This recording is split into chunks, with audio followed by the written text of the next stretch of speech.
Start करते हैं reading comprehension. ठीक है,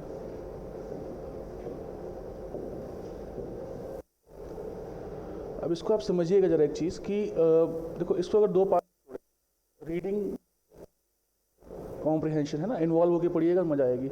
कॉम्प्रिहेंशन का मतलब क्या होता है? कॉम्प्रिहेंशन का मतलब क्या होता है?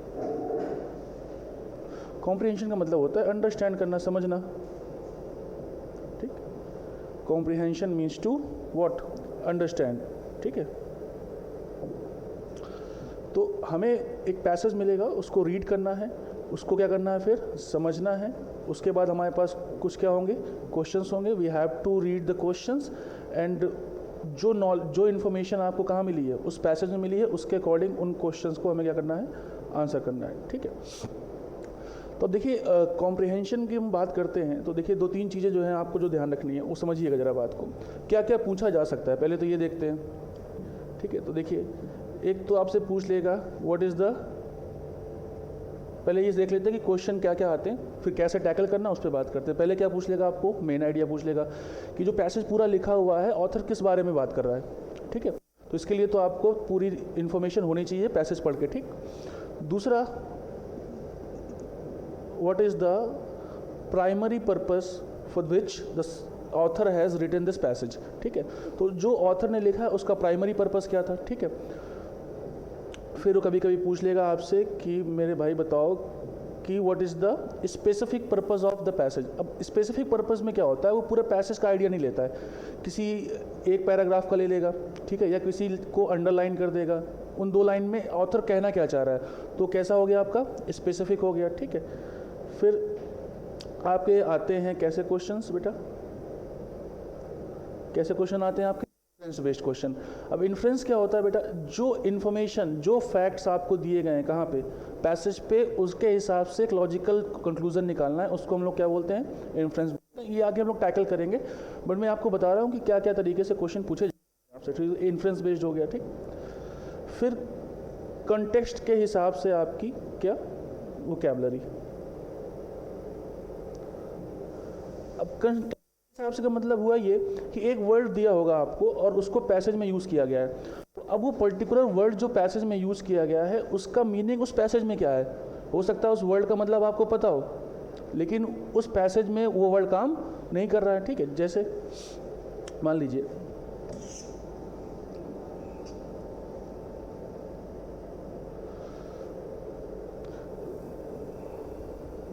देयर, एक सेकेंड,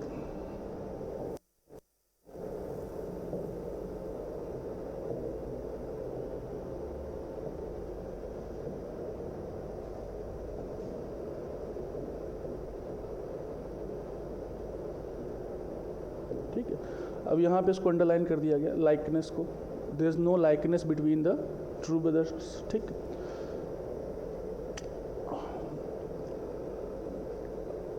डू नॉट लाइक एक हो गया आपका ऑप्शन, एक हो गया नॉट इन अग्रीमेंट। ठीक है,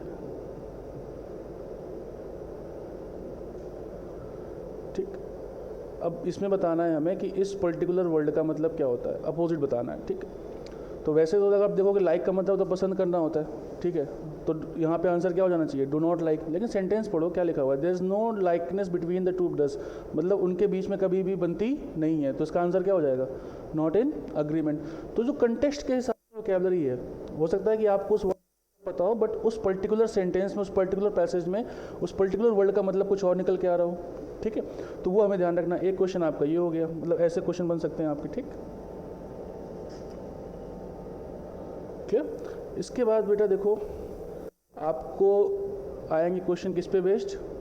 टोन पे बेस्ड, कि भाई ऑथर की टोन कैसी है, ऑथर क्या कहना चाह रहा है, ऑथर की टोन ऑप्टिमिस्टिक है, पेसिमिस्टिक है।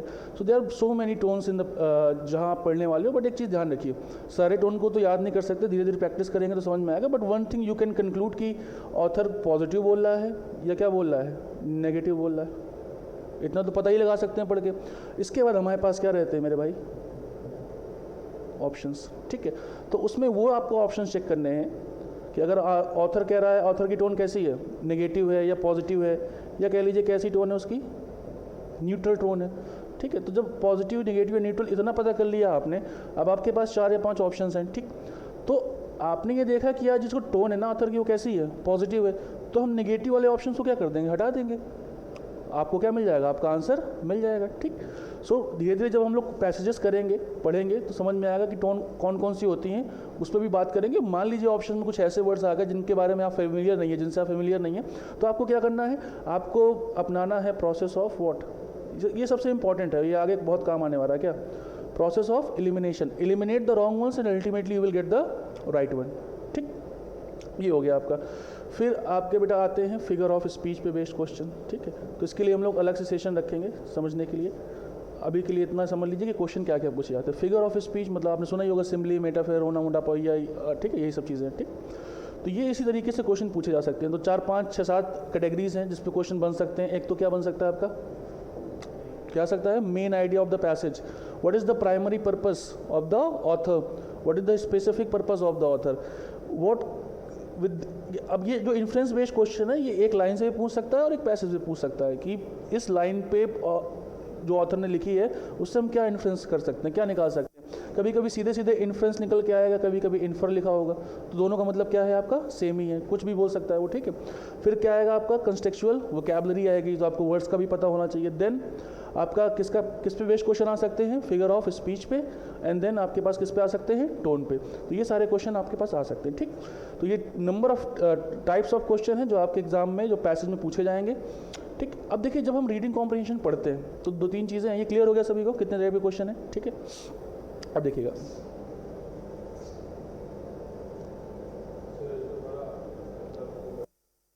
कम कर लेता हूँ,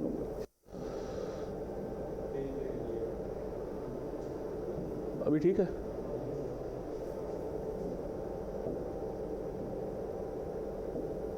अभी ठीक है, यही कह रहे थे।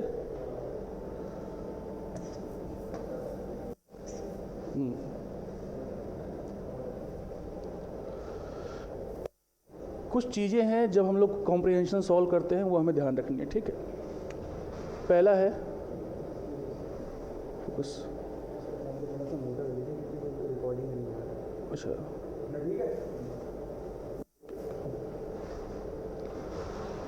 The first thing is what, focus. We can not lose our focus while reading. पहली बात समझिएगा, यू हैव टू, मेरे भाई क्या करना पड़ेगा, you have to embrace the passage, you have to engross in the passage. अगर आप पैसेज से थोड़ा बहुत भटके, देखो होता क्या है कि हम लोग पैसेज पढ़ते हैं, पैसेज पढ़ लिया, क्वेश्चन पे आते हैं, क्वेश्चन पढ़ा, अच्छा यार ये तो हमने कहीं देखा था, ये कहीं ना कहीं तो लिखा था, तो वो कहीं ना कहीं इसलिए आप नहीं समझ पा रहे हो कहाँ लिखा था, क्योंकि आप कंप्लीटली क्या नहीं है, फोकस नहीं है। जब आप फोकस नहीं होंगे ना, तो आपको बार बार पैसेज को क्या करना पड़ेगा, क्या करना पड़ेगा, रीरीड करना पड़ेगा, और ये पाप है भाई, इसको हिंदी में लिख लेते हैं। आपके पास इतना टाइम थोड़े है कि एक बार पैसेज पढ़ो, उसके बाद वापस जाओ, फिर से पैसेज पढ़ो, हर क्वेश्चन के लिए पैसेज पढ़ो। This is something you can not do, ठीक है। This is the sin you will commit अगर आप ऐसा कर रहे हो। सो आपको क्या नहीं करना है, रीड नहीं करना है, ठीक है। और ये तभी हो पाएगा जब आप उसमें क्या रखेंगे, अपना फोकस रखेंगे। तो फोकस लूज नहीं करना है, plus you have to be what, patient. देखो होता क्या है कि जैसे हम लोग पैसेज करना स्टार्ट करते हैं, ठीक है, आपने कितने किए पैसेज, मान लीजिए किसी ने 5 किए, प्रैक्टिस कर रहा है, कोई 10 कर रहा है, कोई 20 कर रहा है, कोई 25 कर रहा है, कोई 50 कर रहा है, ठीक है। Some of you will see the improvement after 5, some of you will see the improvement after 10। तो ऐसा नहीं है, अगर आप सही तरीके से फोकस कर रहे हो, सही तरीके से अप्रोच आपकी सही है सॉल्व करने की, इम्प्रूवमेंट आएगा। किसी का 5 के बाद आ सकता है, किसी के किसके बाद आ सकता है, 10 के बाद आ सकता है, ठीक है। तो फोकस हमेशा रखना है और पेशेंट रहना है, be patient, you have to have patience, ठीक है। एक ये तरीका हो गया। तीसरा, हम लोग क्वेश्चन की इंपॉर्टेंस को निगलेक्ट करते हैं जनरली। मेरे इसके कहने का पर्पज़ ये है कि समझिएगा बात को, हमने पैसेज बहुत ही मतलब दिल लगा के पढ़ लिया है, होल्ड हार्टेडली पढ़ लिया, पैसेज में एकदम खो गए हैं, ऑप्शन में हम लोग खो जाते हैं एकदम। लेकिन हम लोग कभी कभी इग्नोर कर देते हैं कि क्वेश्चन में एक्चुअली पूछ क्या रहा है। और जब ये क्लियर नहीं होता कि क्वेश्चन में पूछा क्या जा रहा है, तो आप कभी ऑप्शन ए बोलोगे, कभी ऑप्शन बी बोलोगे, कभी सी बोलोगे, फिर कहोगे नहीं सी और बी सही लग रहा है, अरे नहीं नहीं नहीं, ए में टिक करके चले जाओगे, आंसर हो गया क्या, गलत। तो आपके दिमाग में, माइंड में ये क्लियरिटी होनी ही चाहिए कि क्वेश्चन में एक्चुअली पूछा क्या जा रहा है और उसी हिसाब से फिर हमें क्या करना है, आंसर करना है, ठीक है।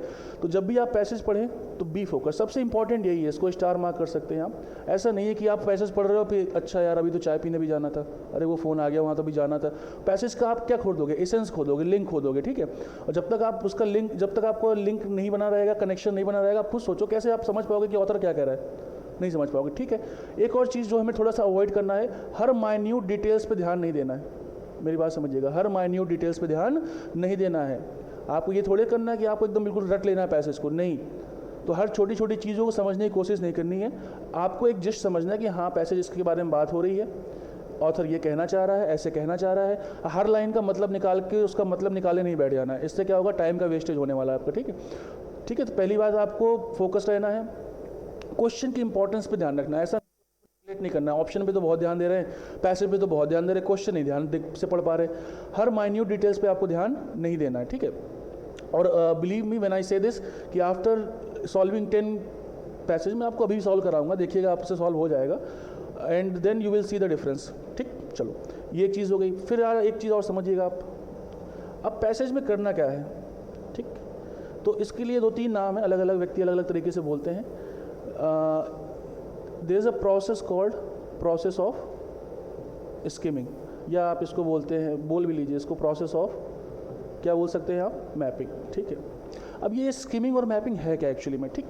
अब इसके लिए देखो, जब भी आप पेपर दोगे, जैसे आप मैथमेटिक्स में क्या करते हो, आप कुछ लिखने के लिए रखते हो ना कि यहाँ पे सॉल्व कर लिया, गुणा भाग कर लिया, कि सब याद हो जाता है, सब याद नहीं कर सकते हो ना, माइंड इतना कैपेबल नहीं होता है, या बनाना पड़ता है उसको। तो जब भी आप पैसेज पढ़ रहे हो तो ये नेसेसरी नहीं है कि जब आप पैसेज पढ़ना खत्म कर दोगे तो सब आपको याद हो जाएगा कि हाँ यहाँ ये हो रहा था, हाँ यहाँ ये हो रहा था, ऐसा कुछ नहीं है।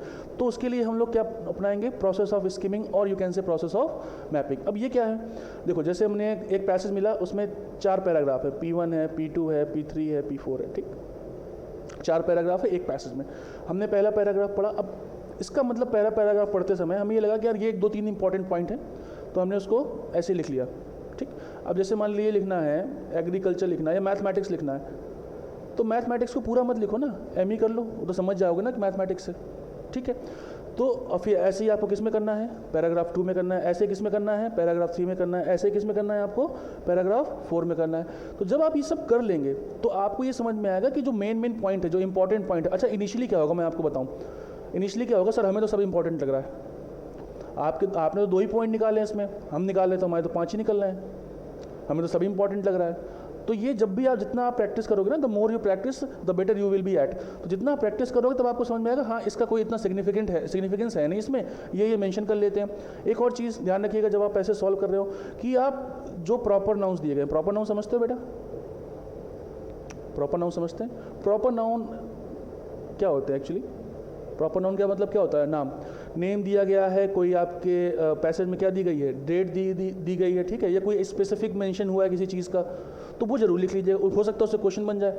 अब इसमें होगा क्या, जब आपने ये मैपिंग कर ली या क्या कर लिया, आपने स्कीमिंग कर ली, तो जैसे आपने यहाँ पे प्रॉपर नाउन लिखा, यहाँ पे डेट लिख दिया, स्पेसिफिकेशन लिख दिया, तो अगर इस पे बेस्ड क्वेश्चन आ रहा है तो आपको पता है यार ये कहाँ पे है, P2 में, या कहाँ पे है P3 में, या कहाँ पे P4 में। आपको पूरा पैसेज रीड नहीं करना है, आपको वहाँ पे बैक टू पवेलियन जाना है, जल्दी से चेक करना है, खत्म हो गई बात। लेकिन ये चीज़ें आप अप्लाई नहीं कर सकते किस पे, जब आपसे पूछा जाए what is the central idea of the passage, what is the main idea of the passage. अब मेन आइडिया सेंट्रल आइडिया तभी बता पाओगे जब आपने पैसेज को ध्यान से पढ़ा होगा, ठीक है। तो ऐसा नहीं करना कि हर क्वेश्चन पे आपको वापस चले जाना है, फिर से पूरा पैसेज पढ़ना है। तो once you follow the process of mapping और skimming, whatever you want to say it, तो आपका काम थोड़ा सा क्या हो जाएगा, आसान हो जाएगा, ठीक है। और इसमें देखो यार भाई मेरे ये भी बहुत बड़ा रोल प्ले करता है, क्या वोकैबुलरी। देखो आप कोई भी भाषा समझो, अगर आपको शब्दों का नहीं पता है तो कैसे करोगे। मान लीजिए कि आ गया कोई वर्ड आ गया, ठीक है, अब आपको उसका ना ए पता, ना बी पता, ना सी पता, कैसे आंसर करोगे कि सिमिलर क्या है, डिसिमिलर क्या है। एक पैसेज में कोई वर्ड लिखा हुआ है तो कैसे पता चलोगे कि इसका मीनिंग क्या है, ठीक है। तो एक तो ये तरीका हो गया, तो वर्ड पावर आपको बढ़ानी पड़ेगी, ठीक है। उसके लिए भी हम लोग सेशंस रखेंगे। तो जैसे आपका रूट वर्ड से आपने वर्ड सीख लिए कुछ, है ना, निमोनिक्स कर लिया आपने, ठीक है।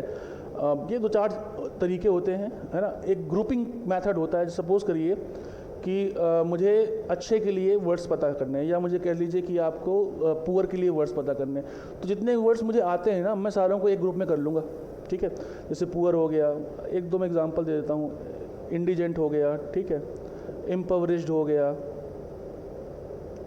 इम्पेकुनियस हो गया, ठीक है, ये सारे वर्ड्स हो गए, पॉपर हो गया, डेस्टिट्यूट हो गया, पेनरी हो गया, ये सारे वर्ड्स ये किससे रिलेटेड है, गरीबी से रिलेटेड है। तो मैंने क्या किया, सारे वर्ड्स की एक बकेट बना ली, ठीक है, उसी बकेट में डालता चला गया।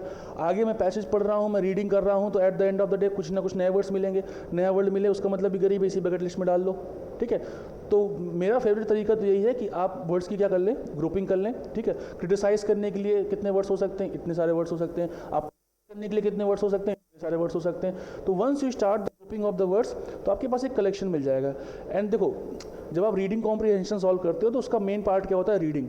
तो इट इज़ ऑलवेज एडवाइसेबल, और ये हमेशा सजेशन दिया जाता है कि प्लीज़ क्या करिए, रीड करिए, ठीक है। You have to go through the newspapers, you have to go through the magazines, you have to go through the novels, पढ़ना ही पड़ेगा, इसके कोई अदर अल्टरनेटिव नहीं है कि आपने पढ़ा नहीं और सब सारा काम हो गया, ठीक है। ये क्लियर हो गया आपको, ठीक। सो देखिए, दो तीन चीज़ें हमें क्या करनी है, जरा एक बार रिवाइज करवाइए मुझे। While solving the reading comprehension, पहला क्या है हमारा, बताओ, क्या नहीं लूज़ करना है हमें, फोकस लूज़ करना है। दूसरा, क्वेश्चन की इंपॉर्टेंस पे ध्यान देना करना है। तीसरा, मेंशन कर लेना है क्या, पर नाउन से नॉन, मतलब हमें अपनाना है प्रोसेस ऑफ व्हाट, मैपिंग, या कह लीजिए स्किमिंग, ठीक है भाई, मैपिंग या स्किमिंग, इसका प्रोसेस अपनाना, ठीक है। एक और बताता हूँ मैं आपको, it is called the process of elimination. ये बहुत हेल्प करेगा आपको, मैं अभी आप समझाऊंगा आपको कैसे। ये सब देखो एप्लीकेशन पे, इतना भी थ्योरी पढ़ा दूँ आपको, मैं आपको सिर्फ आइडिया दे सकता हूँ। असली कहानी होगी जब हम लोग क्या करेंगे, इसका एप्लीकेशन करेंगे, जो हमने पढ़ा है उसको अप्लाई कैसे करना है, यहीं पे सारी कहानी है, ठीक है। आप खुद अज्यूम करिए, आपको एक बुक दे दी गई जिसमें क्रिकेट के बारे में सारी जानकारी, अपर कट करते हैं, है ना, कवर ड्राइव कैसे मारते हैं, फ्लिक कैसे करते हैं, हुक शॉट कैसे मारते हैं, आपने उसको चार्ट डाला एक दिन में, एक महीने में सब पढ़ डाला। But what happens when you go to play for the first time, क्या होगा, आउट हो जाओगे। इन्फॉर्मेशन है, नॉलेज है, क्या नहीं है, एप्लीकेशन नहीं है। तो ये इन्फॉर्मेशन आपको कहीं मिल जाएगी, बट हमें क्या मेन फोकस करना है, इसके एप्लीकेशन पे, ठीक है। तो अभी देखते हैं इसके बाद क्वेश्चन पे, ठीक है। तो ये एलिमिनेशन टेक्निक बहुत काम आने वाली है, चाहे आप आरसी कर रहे हो, चाहे आप सीआर के क्वेश्चंस कर रहे हो, क्रिटिकल रीजनिंग के क्वेश्चन कर रहे हो, ठीक है। आप खुद सोचो, रॉन्ग वाले को एलिमिनेट कर दो, आपको क्या मिल जाएगा, राइट वाला मिल जाएगा। तो आपको जब ऑप्शन दिए जाते हैं, समझिएगा, ये ऑप्शन को हम लोग बहुत अंडर एस्टिमेट करते हैं। ऑप्शन दिए जाते हैं किस लिए दिए जाते हैं मेरे भाई, बताओ, आपको शायद नहीं पता होगा, क्या करने के लिए दिए जाते हैं, आपकी मदद करने के लिए दिए जाते हैं। अगर एग्जामिनर आपसे चाहता कि आपने क्या सीखा है, तो सीधे सीधे लिख देता ना, कॉपी दो, इसमें लिख के दे दो हमें कि इस क्वेश्चन का आंसर क्या होना चाहिए। ऑप्शन इसलिए दिए गए हैं ताकि आप उनसे उनकी पाएँ, और ये तभी आएगा जब आप थोड़े से स्किल्ड हो जाएंगे इस पर कि ऑप्शन कैसे करते हैं। बात समझ में आ गई इतनी सी, ठीक है। तो हम लोग करते हैं प्रैक्टिस स्टार्ट।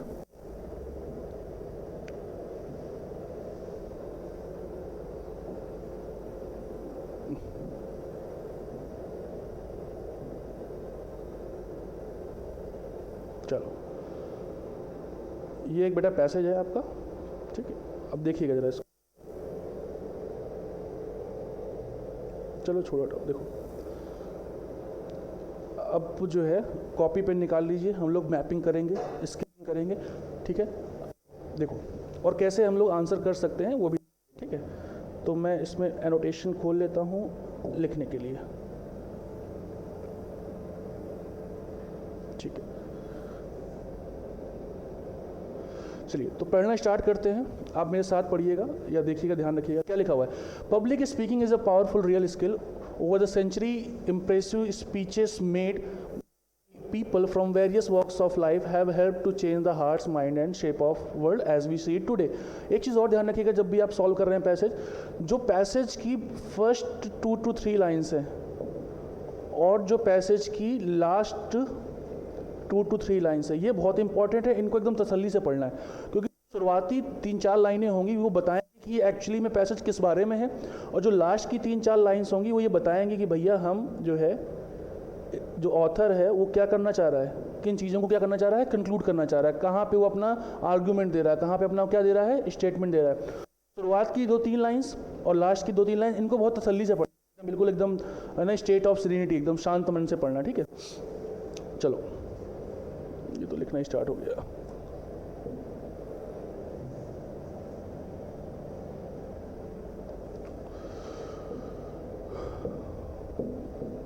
ठीक, चलो।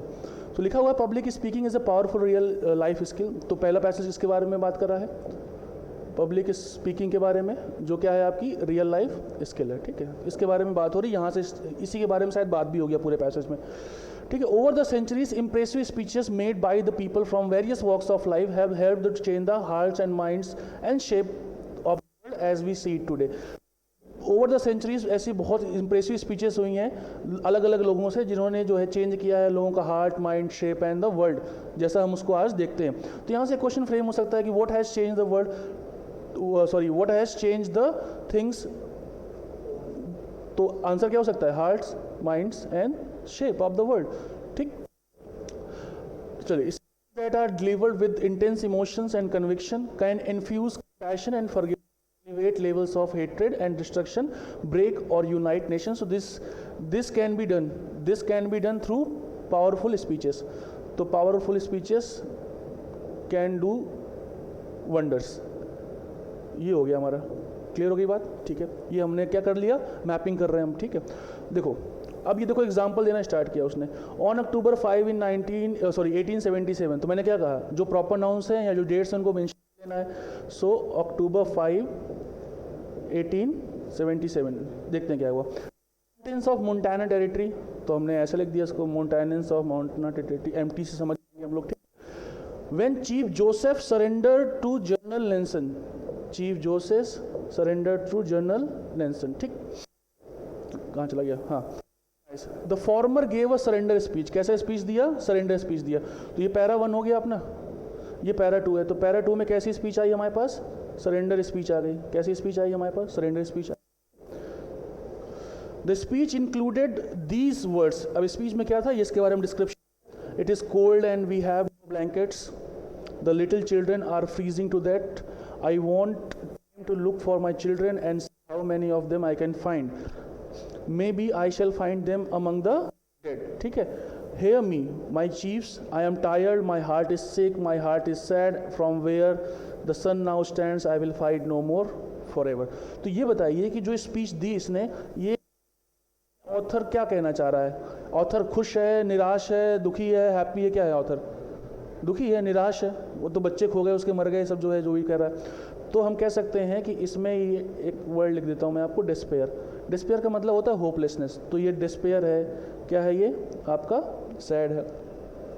ठीक, क्लियर हो गया, आगे पढ़ते हैं। चलिए, this heart touching speech bear the grief, grief का मतलब क्या होता है, दुख, and misery of the speaker and those subjected to overwhelm. होता है कि when you have lot of emotion and you can not control them. ठीक है, तो वो क्या हो जाते हैं, आप ओवरवेम हो जाते हैं। ठीक, इतना क्लियर हो गया, अब आगे बढ़ते हैं।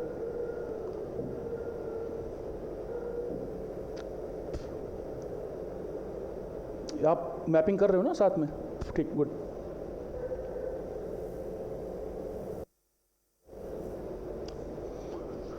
चलिए, अब देखिए पैरा 3 पे आ गए। अब बात हो रही है किसकी, वर्ल्ड वॉर सेकेंड की। वर्ल्ड वॉर सेकेंड में क्या हो रहा है, the speech we shall fight on the beaches delivered by, किसके द्वारा, विंस्टन चर्चिल ऑन जून 4।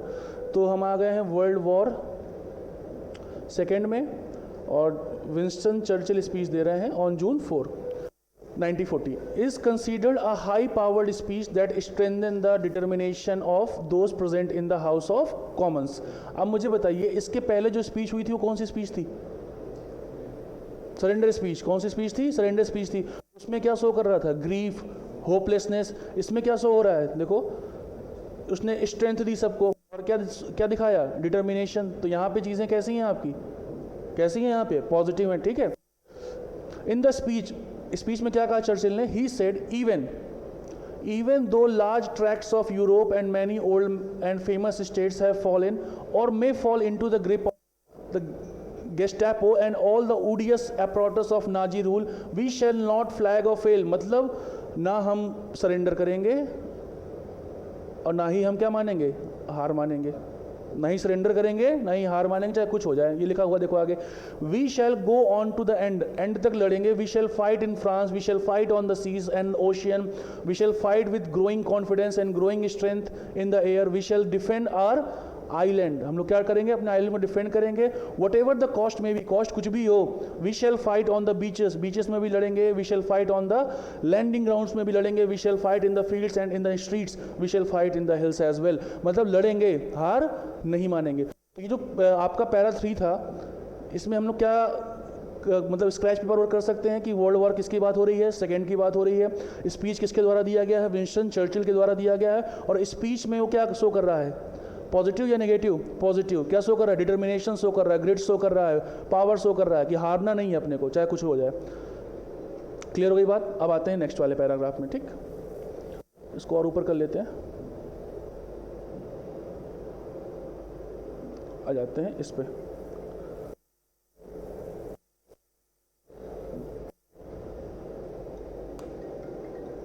एक मिनट, क्लास में हूँ भाई, अभी करता हूँ कॉल, क्लास में हूँ अभी। तो इस पे क्या है भाई, आओ देखें। इन 1950, अब हम लोग लास्ट पैराग्राफ में हैं, बात कहाँ की हो रही है बताओ भाई, 1950 की। नाम क्या आया, विलियम फॉकनर। विलियम फॉकनर मिला with a Nobel prize for his significant contribution American novel. तो इसको कौन सा अवार्ड मिला भाई, नोबेल प्राइज मिला है। क्या मिला है, नोबेल प्राइज, ठीक। This was the time when the Soviet Union had found the possible implication of the use of atomic bomb and the people had begun to live in the fear of annihilation। अब देखो annihilation का मतलब नहीं पता ना, तो फिर सब खत्म है, आप इसका मतलब ही नहीं निकाल पाओगे कि people to live in the fear of annihilation। देखो मैंने अभी रूट वर्ड का नाम लिया था, एक रूट होता है आपका निहिल, जहाँ पे भी निहिल आएगा वहाँ का मतलब हो गया क्या, डिस्ट्रॉय, सब बर्बाद, सब खत्म, सब बर्बाद।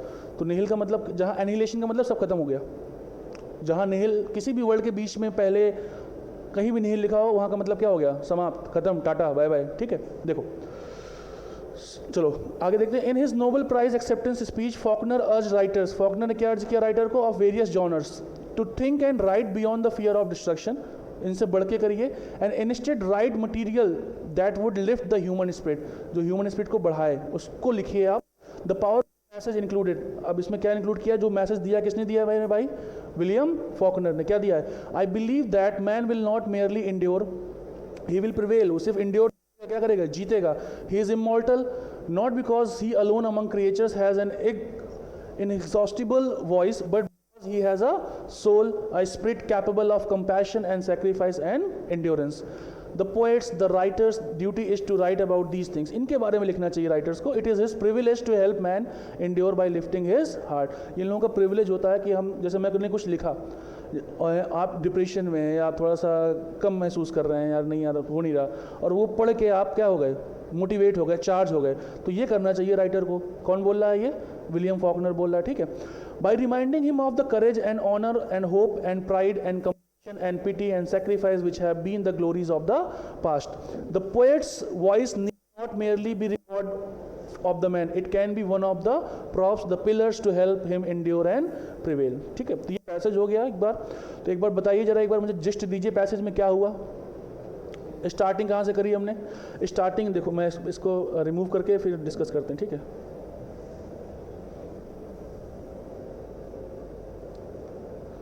हालांकि इतना टाइम आप लोग लेंगे नहीं, बस कुछ दिन की बात है. जहाँ 10, 15, 25 पैसेज हुए ना, आप लोग तेज हो जाएंगे, ठीक है. क्विट करते हैं इसको फिलहाल, वाइट बोर्ड पे आते हैं. आ जाइए, अब मुझे आप लोग बताएंगे, ठीक है.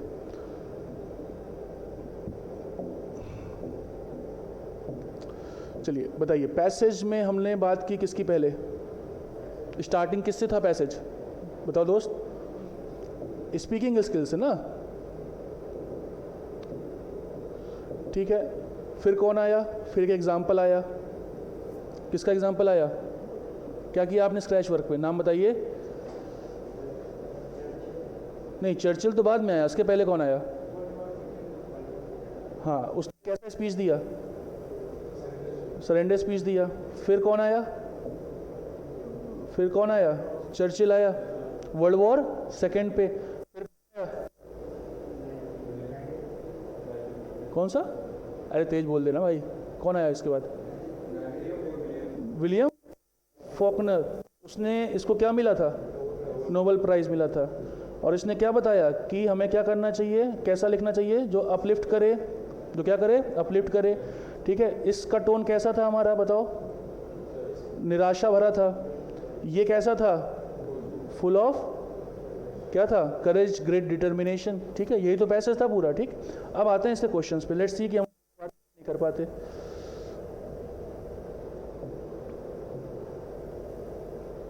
चलो,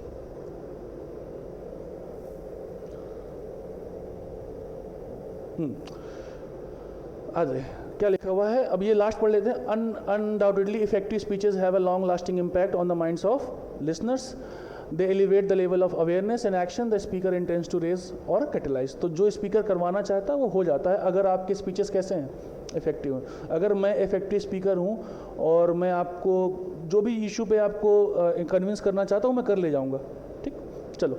so the main idea of the passage, the main idea of the passage is that, passage का मेन आइडिया क्या था, आइए इस पे बात करते हैं। All leaders should be accomplished publicity पर क्या सेंटेंस में ऑल की बात हुई है, नहीं हुई है, एलिमिनेट हो गया। ध्यान रखिएगा, एक्सट्रीम ऑप्शंस कभी भी आंसर नहीं होते, रेयरली होते हैं। एक्सट्रीम को छोड़िए, एक्सट्रीम का मतलब जैसे क्या हो गया, ऑल, नन, ऑलवेज और क्या, नेवर। ये कैसे वर्ड्स हैं, एक्सट्रीम वर्ड्स है। तो एक्सट्रीम वर्ड्स को हम लोग क्या करेंगे, अवॉइड करते हैं थोड़ा सा, है ना। मोस्टली ये 90% सही नहीं होते हैं, कभी कभी सही होते हैं, वो देखेंगे, आगे देखते हैं। An impactful speech can convey strong message to listeners, this can be the answer, यही तो है शायद। A speech should sound pleasing to ears of listener, ऐसा तो बिल्कुल नहीं है। Public speaker should be bold and argumentative, ये हमारे आउट ऑफ कॉन्टेक्स्ट है, इसके बारे में बात हुई नहीं है। आंसर क्या हो गया, आंसर क्या होगा आपका, B. An impactful speech can convey strong message to the listeners, ये यही तो लिखा हुआ है, देखो ना क्या लिखा हुआ है, effective speeches have a long lasting impact on the minds of listeners. Hence your answer हो गया पहले का क्या, बी। कोई दिक्कत परेशानी नहीं आई है, चलिए आगे देखते हैं।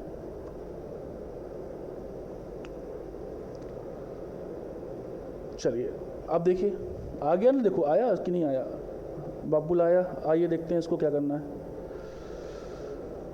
The tone of surrender speech, surrender speech के बारे में पता है आपको, सेकेंड पैसेज में बात हुई थी। कौन था सरेंडर स्पीच में, कौन व्यक्ति था, बताओ यार, यही तो मैं पूछ रहा हूँ। स्क्रैच पेपर वर्क करना पड़ेगा आपको, मैपिंग करनी पड़ेगी, स्कीमिंग करनी पड़ेगी। कौन था वो व्यक्ति जिसने सरेंडर किया था, ध्यान नहीं दिया, अगली बार से ध्यान रखना, ठीक है। तो सरेंडर स्पीच की टोन कैसी थी बताओ, पॉजिटिव थी कि नेगेटिव, इतना ही बताओ खाली, नेगेटिव थी। तो सटारिक तो नहीं रहा था वो। ऑप्टिमिस्टिक क्या होता है, जो पॉजिटिव एक्सप्रेस देखता है, तो पॉजिटिव तो था ही नहीं वो, ठीक है। नार्सिसिस्टिक का मतलब होता है ऐसा व्यक्ति जो सेल्फ ऑब्सेस्ड है ना, जो क्या है, सेल्फ ऑब्सेस्ड है ना, तो ये भी नहीं हो सकता। आंसर क्या हुआ आपका फिर, पोइग्नेंट। पोइग्नेंट का मतलब होता है in a state of hopelessness, very sad, extremely sad, है ना, in a state of despair. Narcissist का मतलब लिख लीजिएगा। अब देखो ये वर्ड्स अगर आपको नहीं पता तो थोड़ी सी दिक्कत होगी। जैसे आप यहाँ से तो क्लियर कर सकते हैं, जैसे सटायर से बना है, सैटर है, ये तो नहीं होगा। ऑप्टिमिस्टिक का मतलब पता है आपको, जो आशावादी होता है, one who looks at the brighter side of the things, वो ऑप्टिमिस्ट हो गया। इसका अपोजिट क्या होता है, pessimist, the one who looks at the darker side of the things. पोइग्नेंट का मतलब होता है एक्सट्रीमली सैड, ठीक है, in a state of despondency और in a state of despair. Narcissist का मतलब होता है जो क्या करता है, जो सेल्फ ऑब्सेस्ड है ना। वो तुमने मूवी देखी है कभी खुशी कभी गम, उसमें वो कैरेक्टर नहीं, करीना कपूर का, वो पू, वो कौन था जिसने पू को मुड़ के नहीं देखा, तो पू नार्सिसिस्टिक है, ठीक है। मतलब उसको लगता है कि जो है मैं हूँ, मैं अपनी फेवरेट हूँ, ऐसा है मतलब कुल मिला के। सेल्फ ऑब्सेस्ड है ना, तो इसका काइंड ऑफ डिजीज, बीमारी है, सो दूर रहो। तो इसका आंसर क्या हो जाएगा मेरे भाई, क्या हो जाएगा, पोइग्नेंट। क्लियर है सभी को, ठीक है। और ये एग्जाम में आया हुआ है, क्लैट 2022 का है आपका, ठीक है। तो इट्स दैट सिंपल, ठीक है। और पैसेज को हमेशा पढ़ना है। कभी कभी क्या होता है कि पैसेज की जो लैंग्वेज होती है ना वो डिफ़िकल्ट होती है, लेकिन जो उससे क्वेश्चन होते हैं ना वो कंपैरेटिवली क्या होते हैं, ईजी होते हैं। हम लोग क्या करते हैं, पैसेज की टोन देख के भग गए, अरे ये क्या लिखा हुआ है, हमें तो समझ ही नहीं आ रहा, ठीक।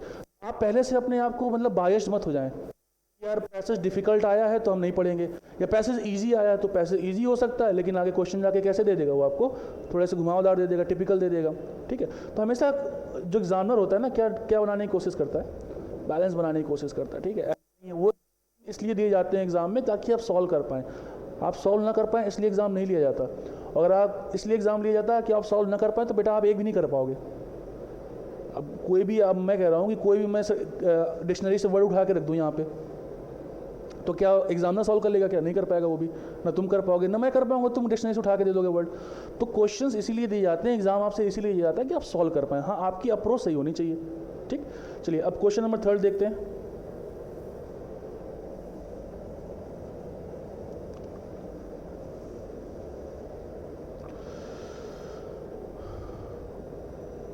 चलिए 3 में क्या लिखा हुआ है दोस्त? Sorry, evident that it is evident that through his speech Churchill क्या शो कर रहा था? निराशा था या करेज था, क्या था बताओ भाई? निराश था चर्चिल?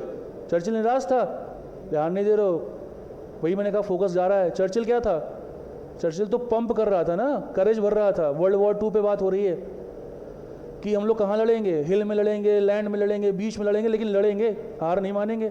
ठीक है, फोकस नहीं खोना मेरे भाई। तो अपने कंट्रीमैन को उसने क्या विश किया ये हम देखते हैं। Inform challenges that arise in war torn country, नहीं। वॉर्न अगेंस्ट, इसके बारे में भी नहीं बताया। How their efforts to fight against the Nazi rule had failed, failed के बारे में तो बताया ही नहीं भाई। क्या किया उसने? किया, अश्योरेंस दिया कि that they would combat fiercely against their enemy under circumstances. यही तो बोला था भाई कि कहीं भी हो लड़ेंगे अपन, तो लड़ेंगे, अपने को तो लड़ना है। लैंड हो, बीच हो, हिल हो, घर हो तुम्हारा, मर जाएंगे लेकिन क्या करेंगे? लड़ेंगे। तो उसने क्या किया? उनको बताया, एश्योरेंस दिया।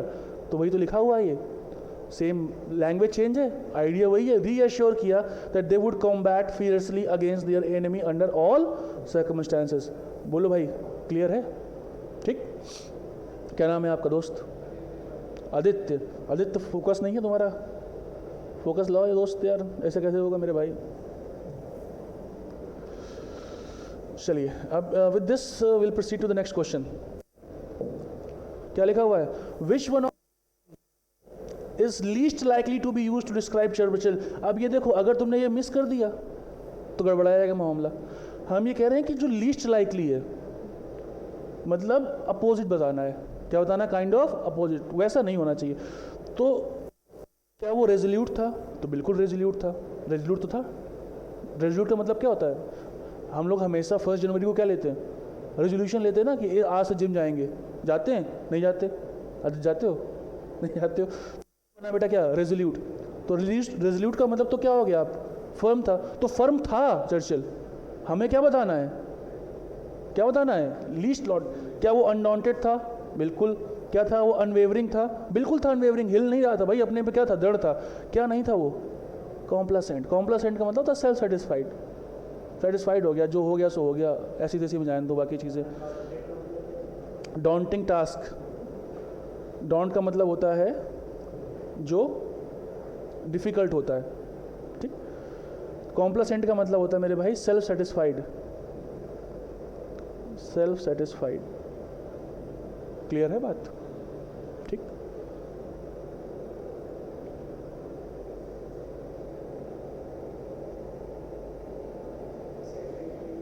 किसकी? This one. सटायर समझते हो बेटा आप? सटायर, सटायर नहीं समझते हो? पैरोडी समझते हो? है ना, वही होते सटायर। किसी को मतलब मजाक उड़ाना किसी का। ये क्लियर हो गया भाई? वेव का मतलब क्या होता है? हिलना डुलना, हिलना डुलना। अनवेवरिंग का मतलब जो हिलता डुलता नहीं है, फर्म रहता है। आंसर क्या हो गया मेरे भाई? कॉम्प्लासेंट हो गया। आसान था। अगला देख लेते हैं। अब इसके लिए हमें आना पड़ेगा नीचे थोड़ा सा। क्विट करते हैं। Question number 5। चलिए अब ये देखो यार, अभी मैंने कहा था कि हम लोग ये पढ़ेंगे, अभी आगे आने वाले उसमें क्या लिखा है? The poet's voice need not merely to be record of the man, it can be one of the props the pillars to help him endure and prevail. Faulkner has use, इसमें क्या यूज़ किया है? Figure of speech की बात हो रही है। ठीक है, तो मैं एक छोटा सा हिंट दे देता हूँ। देखो ओनामाटोपोइया में होता है आपका साउंड। ठीक है, सिमली में हमेशा एज लाइक जैसे वर्ड आएंगे, और सिमली और मेटाफर एक जैसा होता है। सिमली में बस एज लाइक जैसे वर्ड्स आते हैं, तो इसका आंसर क्या हो जाएगा आपका? मेटाफर हो जाएगा। ठीक है, ये ट्रांसफर डेबिटेड है नहीं। ठीक, हालांकि इसके बारे में हम लोग कंप्लीट सेशन लेंगे आगे चल के कि फिगर ऑफ स्पीच कैसे यूज़ होते हैं। तो मुझे बताइए कि अगर आपने इसको ध्यान से पढ़ा होता तो आउट ऑफ 5 कितने सही हो जाते हैं आदित्य? 4 नहीं, 5।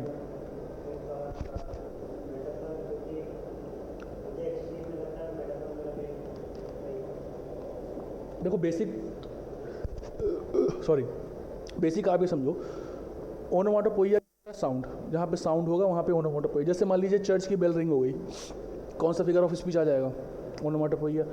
सिमिली में और मेटाफर में एक ही डिफरेंस है कि सिमिली में लाइक और एज आता है, मेटाफर में नहीं आता है। जैसे she is like my sister, यहाँ पे क्या हो जाएगा? Simile. She is my sister, she is kind of my sister, क्या हो जाएगा? मेटाफर हो जाएगा। ऐसे कुछ करके क्लियर हो गई बात। चलिए अभी एक पैसेज हम लोग गौर करते हैं।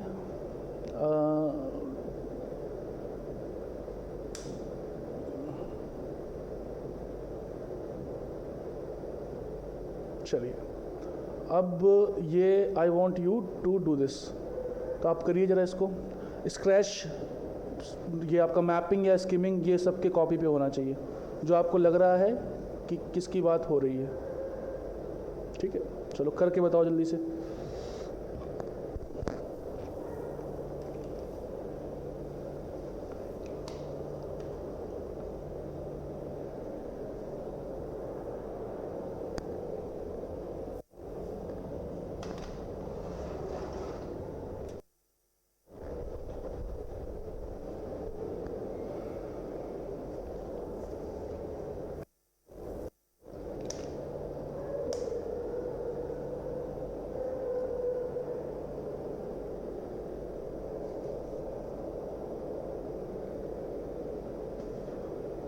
पढ़ लिया ना इतना?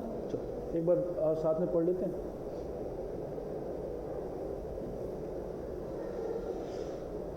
देखो क्या लिखा हुआ है, wash your hands, that's been the mantra ever the pandemic कोविड-19 बिगेन स्वैम्पिंग द वर्ल्ड। तो द मंत्र पहले वाले में क्या बात कर रहा है? कोई मंत्र है, वो क्या है आपका? Washing hands. ठीक है, okay. Washing hands has proven the best way to keep germs at bay. ठीक है, देखो कीप समथिंग एट बे का मतलब होता है दूर रखना, है ना? To keep something away, to keep something away, idiom है ये बेटा, कीप समथिंग अवे। तो ये बीच बीच में जो वर्ड्स ऐसा कुछ आएगा तो मैं आपको बताता रहूँगा, सो दैट यू कैन, है ना, इम्प्रूव योर एज वेल। ठीक, चलो कीप एट बे मतलब keep something at distance.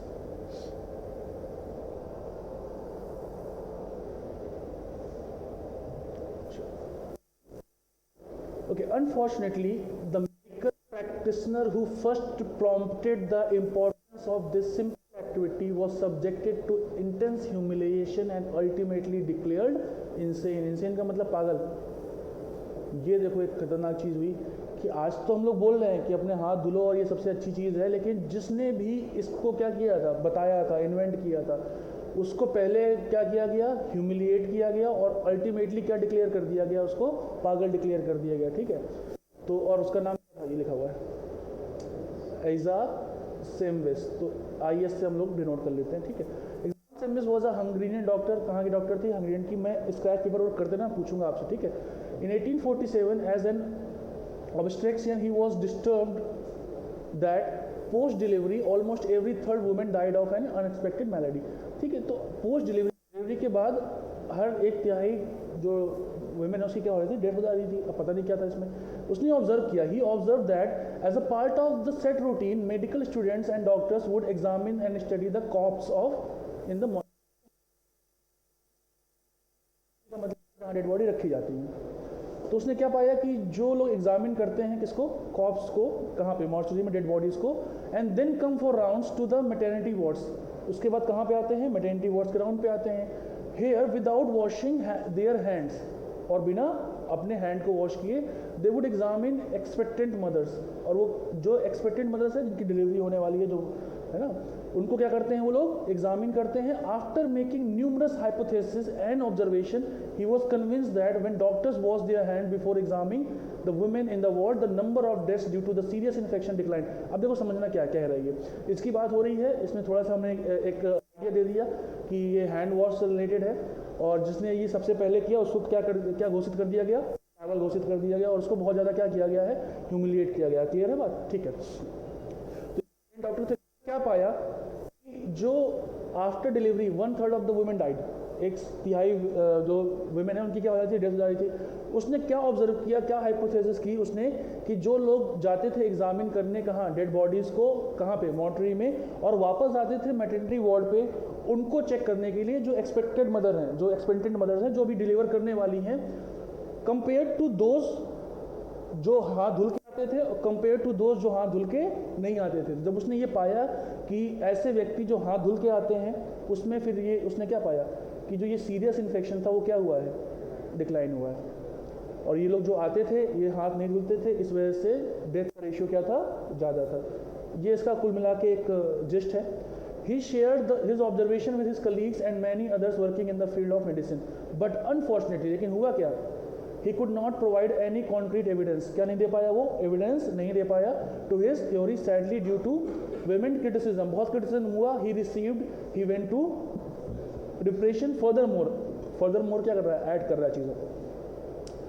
इग्नास strive to prove his point so relentlessly, मतलब उतना एकदम उसके हो गया था कि नहीं मुझे प्रूव ही करना है चाहे जो हो जाए। It led to the believe that he had lost his mind, ऐसा लगने लगा कि वो क्या हो गया है, उसने अपना दिमाग खो दिया है। और इन 1865 अ डॉक्टर डिसेप्टिवली, मतलब धोखे से, him into an asylum for the insane, और उसको कहाँ ले गया, एजाइलम में। इंसेन का मतलब मैंने बताया कहाँ क्या हो गया, वो पागल घोषित कर दिया गया। And 2 weeks of the brutal treatment that was meted out to him by the attendance, और टू वीक्स, दो हफ्ते तक उसके साथ बहुत खतरनाक ट्रीटमेंट हुआ है ना, मारा वारा गया उसको, led to his untimely death, और उसकी क्या हो गई, डेथ हो गई। ये कुल मिला के कहानी हो गई, ठीक है। ओके, अबाउट 20 years later, कितने साल बाद, 20 years later, when the world became more receptive to the works of scientists, जब वर्ल्ड और रिसेप्टिव हो गया, लाइक नाम आ गया, देखो नाम नोट करिएगा, Louis Pasteur and Joseph Leicester, ये मेंशन किया आपने, Louis Pasteur and Joseph Leicester, Louis Pasteur Joseph Lister. Awareness regarding germs that causes disease began to spread. This is the time when Ignaz was honored with the titles of father of the hand. 20 साल बाद उनको क्या मिला, जब ऐसे लोगों को world क्या करने लगा, एक्सेप्ट करने लगा कि हाँ साइंटिस्ट जैसी कोई चीज़ होती है, साइंस जैसी कोई चीज़ होती है। और उसके बाद जो किसने बताया था 20 साल बाद जब ये डेथ हो गई थी, Louis Pasteur and Joseph Lister ने अवेयरनेस फैलाई जर्म्स कॉज डिजीज़ के लिए to spread. This is the time, तब इग्नास को क्या किया गया था, ऑनर्ड किया था, कौन सा title, father of hand hygiene, father of hand hygiene, ठीक है। ये नाम मेंशन करिएगा, लुईस पैस्चर एंड जोसेफ, ये 20 साल बाद आए थे, आफ्टर द डेथ के बाद, ये जो बात हो रही है उसके 20 साल बाद। चलिए आगे बढ़ते हैं इसी के साथ, यहाँ से कर लेते हैं, ठीक है, इतने पे हो जाएगा। और भी है, अच्छा हाँ यार यहाँ तक था ना, नहीं ये तो हो गया था ना। And saviour of mothers and honour much too late. अब देखो यहाँ पे ध्यान करना, यहाँ पे थोड़ा सा इंपॉर्टेंट है, क्या लिखा हुआ है, and honour much too late. उसको अवार्ड मिला, ऑनर किया गया किसके साथ, क्या क्या टाइटल्स दिए गए, फादर ऑफ हैंड हाइजीन, दूसरा क्या था, सेवियर ऑफ मदर्स, ये भी मेंशन कर लीजिएगा। And honour much too late, एक ऑनर मिला तो, लेकिन कितना मिला, बहुत लेट मिला, मतलब उसकी डेथ के बाद मिला। आजकल भी ऐसा होता है, आपने देखा होगा, जब डेथ जाती है किसी की, बाद में उसके काम को क्या किया जाता है, रिकॉग्नाइज किया जाता है ना, उसको बोलते हैं पोस्टमसली, क्या बोलते हैं, पोस्टमसली, मृत्यु उपरांत हिंदी में बोलते हैं, मृत्यु के उपरांत किसी को अवार्ड दिया जाएगा तो उसको क्या बोलेंगे, पोस्टमसली, ठीक है। देखो यहाँ से था ना, ठीक है।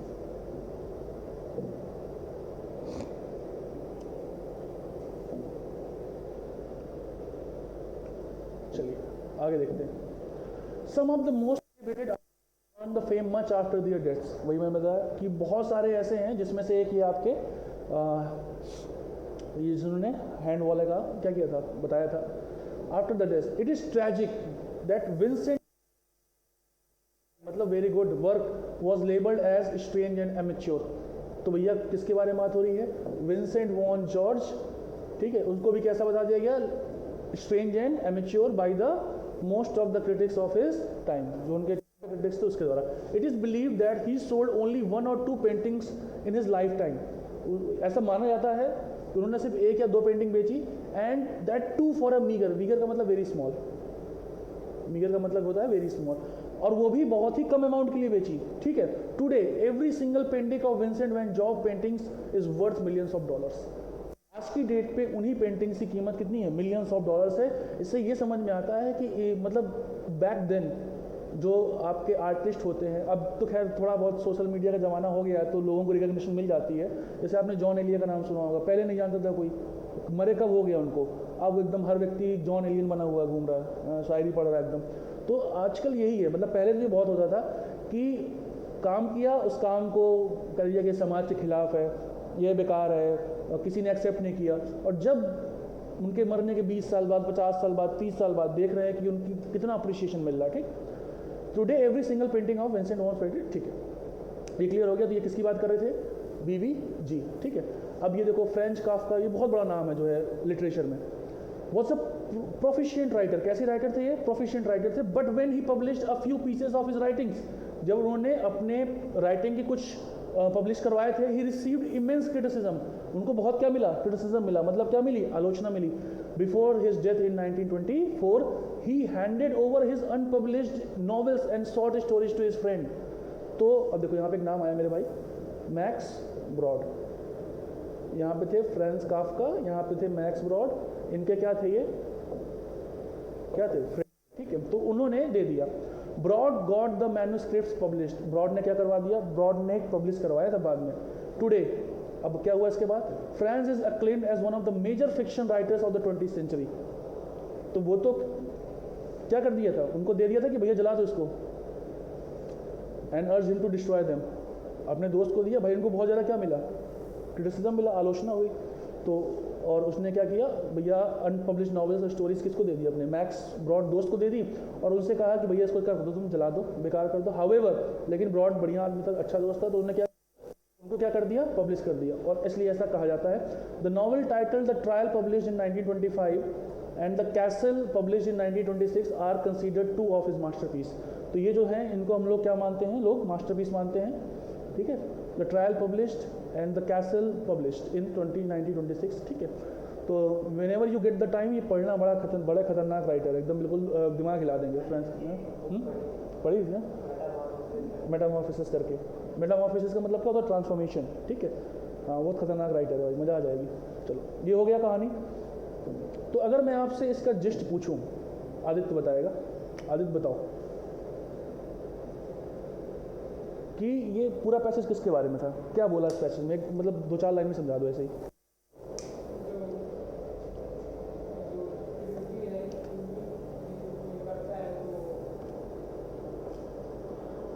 आप बता दो बेटा, क्या नाम है आपका, अमन बताओ।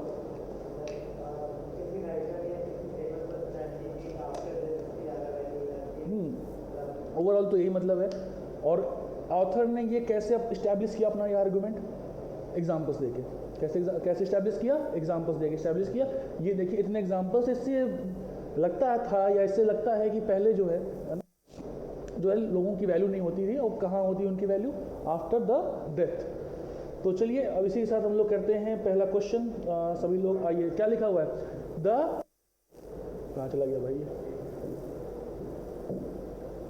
हाँ, the main idea of the passage, main idea क्या था, all original theories and work receive unreserved exception, हो सकता है मैनी अनडिजर्विंग इनोवेटर्स, अनडिजर्विंग की बात नहीं हुई है, नेवर बी इनहिबिटेड, ये ल्योरिंग लग रहा है। Numerous innovators have found recognition and appreciation of this world posthumously. Answer क्या हो जाएगा आपका, डी। यही तो बोला गया भाई पैसेज में कि बहुत सारे इन्वेटर्स हैं जिनको रिकॉग्निशन मिला है और अप्रिशिएशन मिला है उनके काम का, कब, पोस्टमसली। पोस्टमसली का मतलब मैंने क्या बताया आपको, आफ्टर डेथ। इसी के बारे में तो ठीक है, आंसर क्या हो गया आपका, डी हो गया।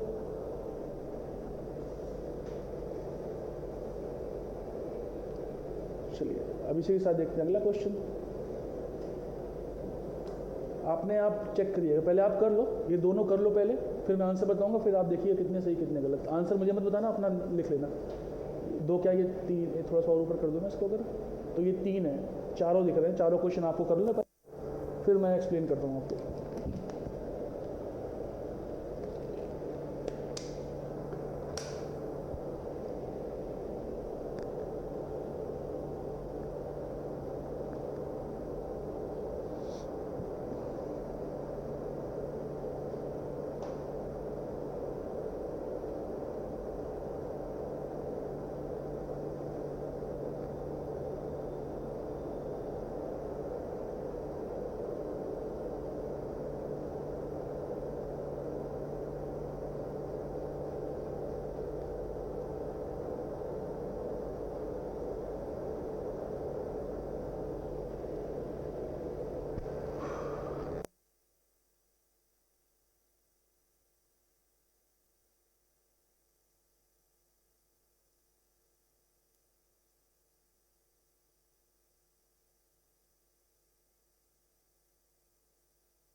रिजेक्टेड बिकॉज उनकी थ्योरी रिजेक्ट कर दी गई थी। क्यों?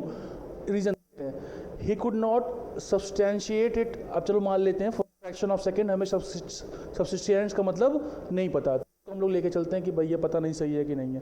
भाई नहीं पता तो नहीं पता, आगे देखते हैं। Doctors did not want him to regulate their work ethics, इसकी बात ही नहीं की गई, वर्क एथिक्स की बात कहीं कहीं नहीं गई है। ही हैड डिक्लेयर्ड इनसेन, ये तो क्वेश्चन क्या पूछ रहा है, मैंने क्या कहा था क्वेश्चन बहुत। अब देखो ये भी फैक्ट है, ये भी फैक्ट है, ये दोनों कहाँ दिए गए हैं? पैसेज में दिए गए। लेकिन अगर आपने क्वेश्चन आंसर नहीं पढ़ा तो फिर आप आंसर कर जाओगे। उसने कहा है कि इसकी थ्योरी रिजेक्ट क्यों हुई थी, क्या उसके पीछे का ये रीज़न था कि वो इंसेन था इसलिए रिजेक्ट हो गई, कि रिजेक्ट हो गई थी इसलिए क्या हो गया था, वो पगला गया था, रिजेक्ट हुई थी। ये तो इसका क्या है, रिजल्ट है, तो ये तो आंसर हो नहीं सकता है। Joseph Lister pasture had already discovered germs, अरे भाई ये तो इन दोनों के बाद आए थे, मतलब इसके बाद ही तो दोनों आए थे 20 साल बाद, तब जब जो है वर्ल्ड थोड़ा सा क्या करने लगा था, एक्सेप्ट करने लगा था। तो whether you know this world, whether you don't know this world, answer has to be A. Subsistence का मतलब होता है किसी चीज़ को क्या करना, प्रूव करना। ठीक, क्लियर है? ठीक है। ये देखो ये सारे पैसेजेस आपके एग्जाम में आए हुए हैं, तो इट्स नॉट लाइक दैट कि कोई आउट ऑफ द लीग कर दिया आपने, तो थोड़ा सा मेहनत करेंगे हो जाएगा। Mapping, scratch paper work, vocabulary building, थोड़ा बहुत ग्रामर की knowledge, and you are good to go.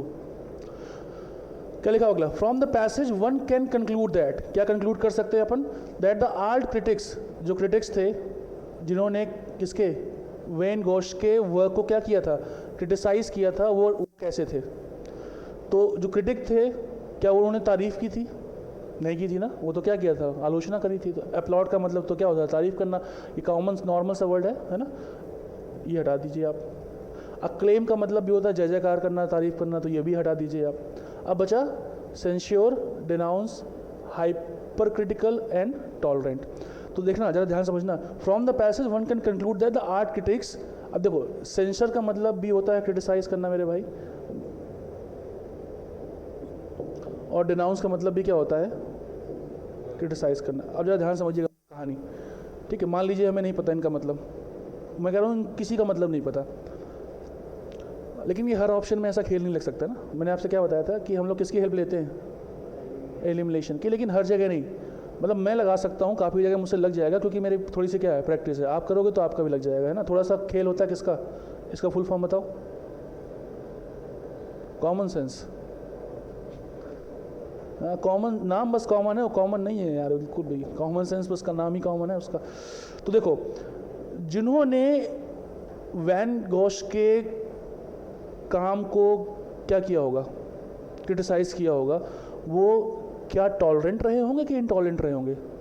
Intolerant रहे होंगे, तभी तो क्या कर रहे थे, क्रिटिसाइज कर रहे थे। टॉलरेंट होते तो क्रिटिसाइज क्यों करते, अप्रूव नहीं कर लेते। तो हो सकता है कि यहाँ पे बैठ जाए, क्या ये यहाँ पे बैठ रहा है सेकंड वाले पे? नहीं, ये भी हो गया। आंसर क्या हो गया, बी।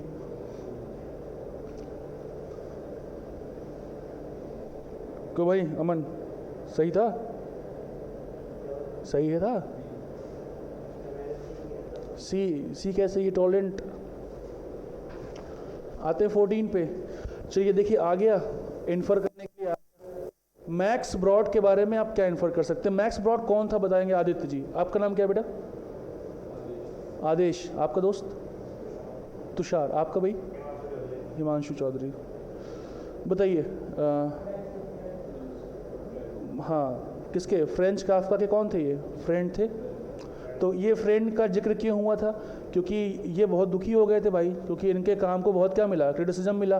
तो इन्होंने कहा कि जो मेरा काम है, मेरे जो राइटिंग्स हैं, इनको लो और डाल दो आगी में, फूंक डालो इनको। लेकिन इन्होंने ऐसा नहीं किया था।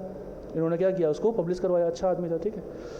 देखो वॉज क्या इन्फर कर सकते हैं, देखिए was of the opinion that friends had not reached out to the right critics.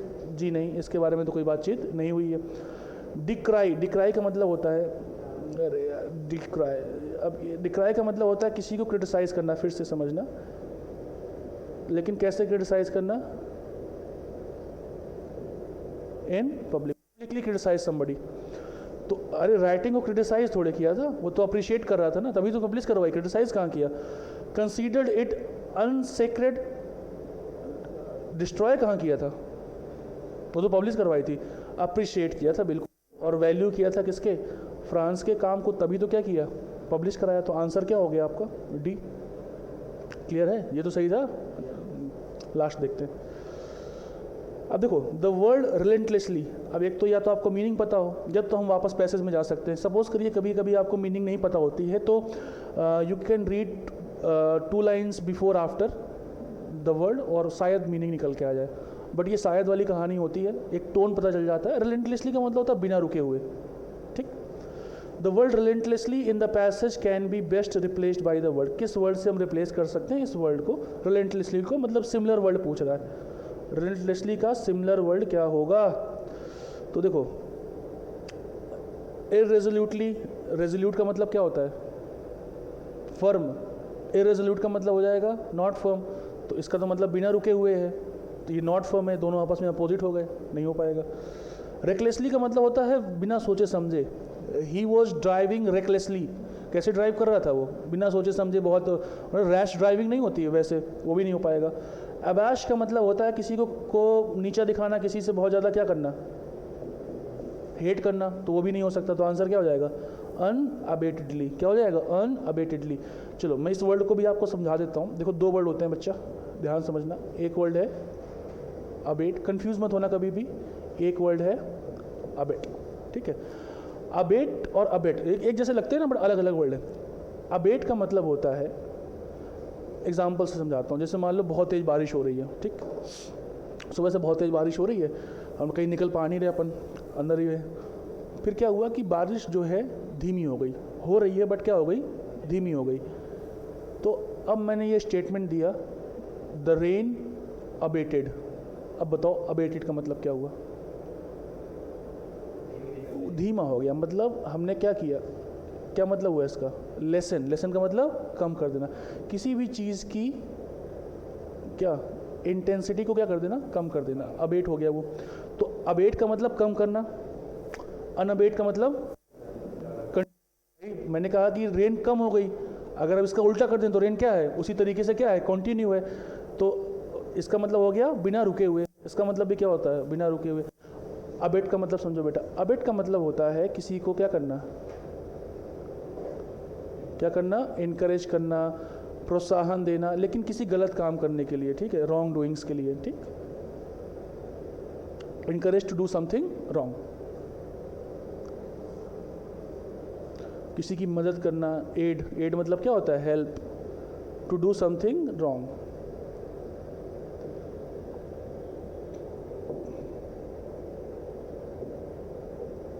Clear है?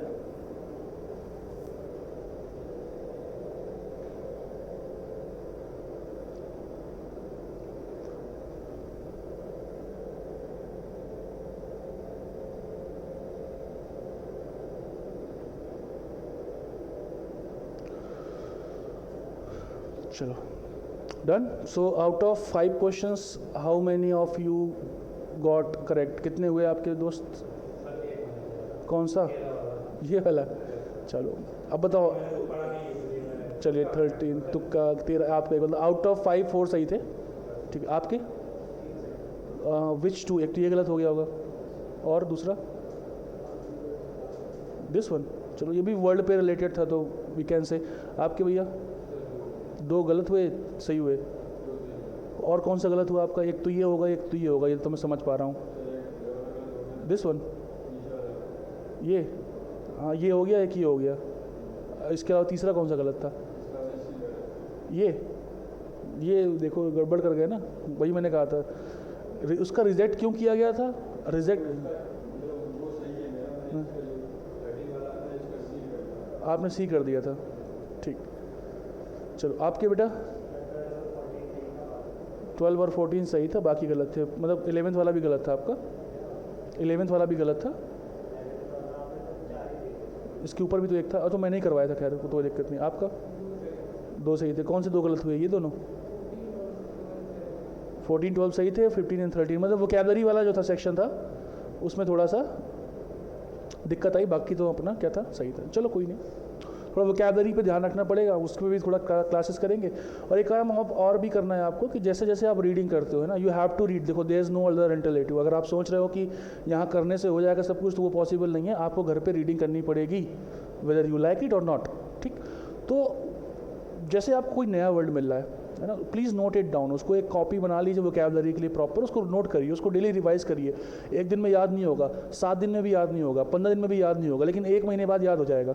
होता क्या है कि देखो आप बताओ, जैसे मान लीजिए एक वर्ड है इंटेलिजेंट, इसमें भी तो बहुत सारे लेटर्स हैं, है कि नहीं बताओ भाई, कितने लेटर्स हैं? 1 2 3 4 5 6 7 8 9 10 11 लेटर्स हैं।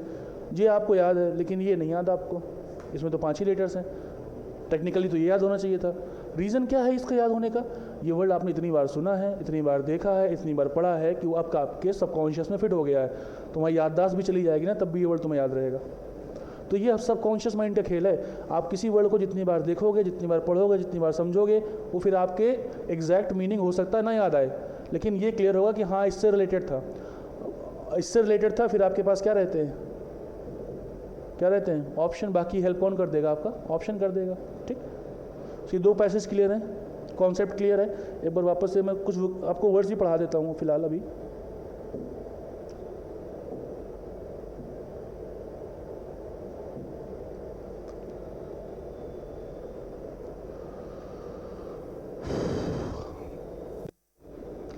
तो हमने किया पैसेज,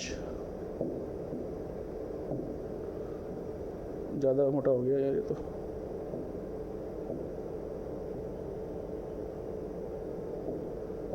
ठीक है ना, दिख रहा है? ठीक है।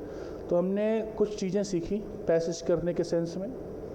तो ज़रा आप लोग मुझे बताएंगे वो चीज़ें क्या क्या है हमें ध्यान रखनी है। फिर से एक बार रिवीजन के तौर पे, पहला ये कि we can not afford to lose our focus, है ना। We have to be focused यार, फोकस लूज कर देंगे तो सब खत्म।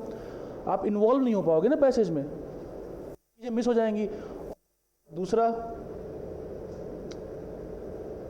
इंपॉर्टेंस ऑफ क्या? क्वेश्चंस। क्वेश्चन को समझना बहुत ज़रूरी है।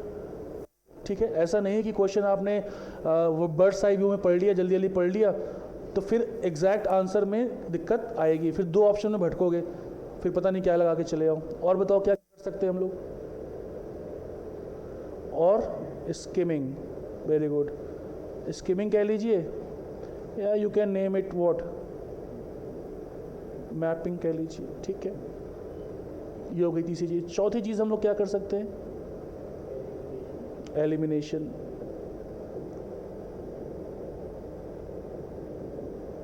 एलिमिनेशन, ठीक। स्किमिंग में कौन कौन से पार्ट्स हो सकते हैं? 2-3 जरा बता दो। एक तो पहली बात, पूरे पैसेज को आप डिवाइड कर लेंगे P1 P2 P3 P4 ऐसे करके, ठीक है। और ये आपको लग रहा होगा कि बहुत लंबा प्रोसेस है नहीं वो एक्चुअली में, ठीक। इसके बाद हर के लिए हमें क्या करना है? एक तो हमें थोड़ा सा ध्यान रखना है किस पे, नाम वगैरह पे, प्रॉपर नाउंस हो गई, ठीक है।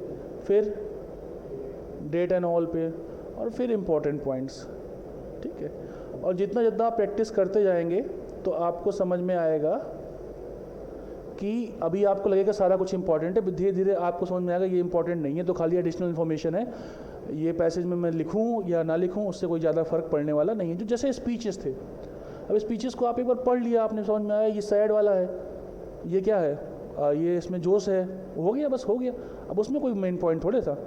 और अगर वो उससे पूछता भी तो आप डायरेक्टली उस पैसेज में वापस जा सकते हो, जा सकते कि नहीं जा सकते पैसेज में, कि हाँ ये सरेंडर स्पीच से पूछ रहा है, पढ़ सकते हो। लेकिन जो मेन आइडिया है, जो प्राइमरी पर्पस है, वो आप पढ़ नहीं पाओगे।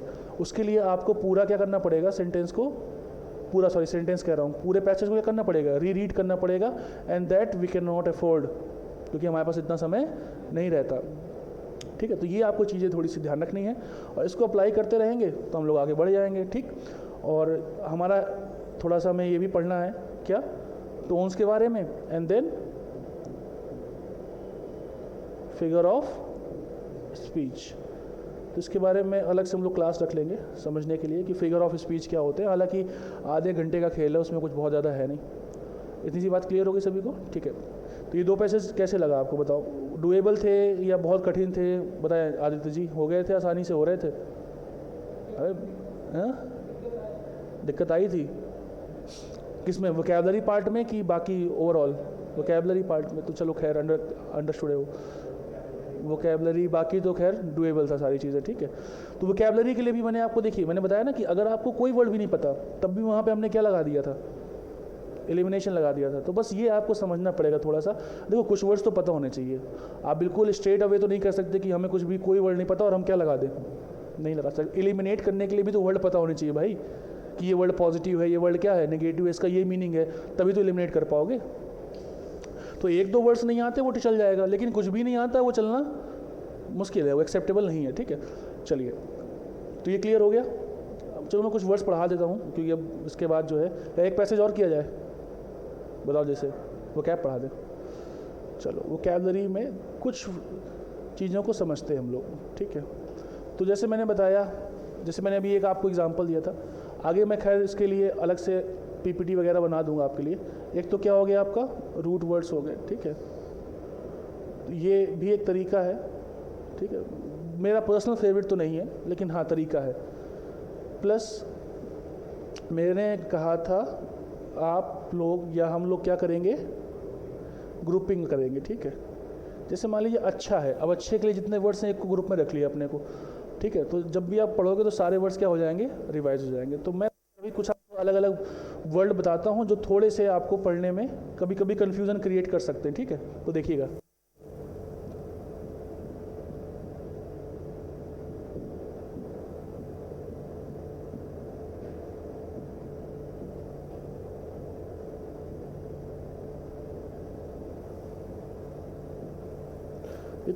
Insolvent, insolent and indolent.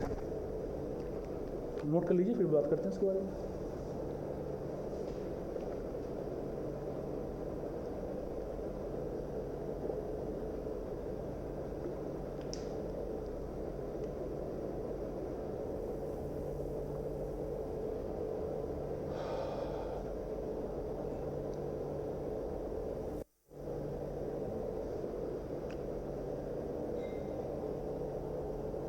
Noted. देखो, इंसॉल्वेंट तो कॉमन वर्ड है, शायद सुना हो किसी ने, बताइए। देखो, इंसॉल्वेंट मतलब होता है ऐसा व्यक्ति जो, the person who is not able to repay his debts, जो अपने कर्ज की अदायगी नहीं कर पाता है, उसको क्या बोलते हैं, इंसॉल्वेंट। आपने ये वर्ड जरूर सुना होगा, सुना है, बैंकरप्ट। तो बैंकरप्ट क्या होते हैं, जो अपने डेट को रीपे नहीं कर पाते। तो ये हो गए आपके इंसॉल्वेंट। इंसोलेंट पे भी आते हैं। फिर आता है हमारा एक वर्ड इंडोलेंट। इंडोलेंट का मतलब होता है, पहले देख लो फिर लिख लेना, लेजी, और we can say not what active, lazy और नॉट एक्टिव। अब इसके लिए और कौन कौन से वर्ड्स यूज़ कर सकते हैं हम लोग, तो देखो एक वर्ड है आपका स्लगिश, विच मीन्स लेजी। फिर एक वर्ड है बेटा क्या, lethargic, which also means very lazy, not active. फिर है आपका क्या, lassitude, which also means very lazy और not active। ठीक है, देखो नॉट एक्टिव के लिए एक और वर्ड होता है, वो लेजी से रिलेटेड नहीं है, नॉट एक्टिव के सेंस में चला जाएगा। वो क्या है, डोरमेंट। जैसे मान लीजिए आपने बैंक में कोई खाता खुलवाया, ठीक है, आपने एक अकाउंट ओपन करवाया और आपने उसको ऑपरेट ही नहीं किया, ना कुछ डेबिट हो रहा है ना कुछ क्रेडिट हो रहा है, ना आप नेट बैंकिंग यूज़ कर रहे हो ना यूपीआई यूज़ कर रहे हो, तो after a certain period of time bank उसको डाल देगा किस कैटेगरी में, डोरमेंट अकाउंट की, मतलब निष्क्रिय, which means what, not active. Exactly same meaning नहीं है, बट मिलता जुलता है ना, क्योंकि हमें भी, अब एक चीज़ और ध्यान रखिएगा कि किन्हीं भी दो वर्ड का मीनिंग सेम हो ही नहीं सकता है, आसपास के वर्ड्स होते हैं, इसका मतलब भी लेजी है, इसका मतलब भी लेजी है, लेकिन कहीं ना कहीं बहुत ही सटल सा डिफरेंस होगा दोनों में, दोनों के लेजीनेस में, ये किस लिए लेजी है और ये किस लिए लेजी है। ठीक, ये हो गया आपका, क्लियर है। तो इतने वर्ड्स आप ध्यान रख सकते हैं किसके लिए, लेजी के लिए। और भी वर्ड्स हैं, जैसे जैसे मुझे याद आएंगे या हम लोग पैसेज पढ़ेंगे कुछ आएंगे तो इसी बकेट लिस्ट में हम लोग डाल लेंगे। अब लेजी के लिए जो भी वर्ड है हमको इसी में डालना है। ठीक है, सो इंडोलेंट हो गया, then we have sluggish, then we have lethargic, then we have what, lassitude. Okay, insolent का मतलब होता है, व्हाट टू से इन हिंदी, बदतमीज, the one who does not show respect to others, the one who does not show respect to others is called insolent. इसके लिए एक और वर्ड लिख सकते हैं आप, विच इज इम्पर्टिनेंट, इम्पर्टिनेंट। ठीक है, इम्प्रूडेंट,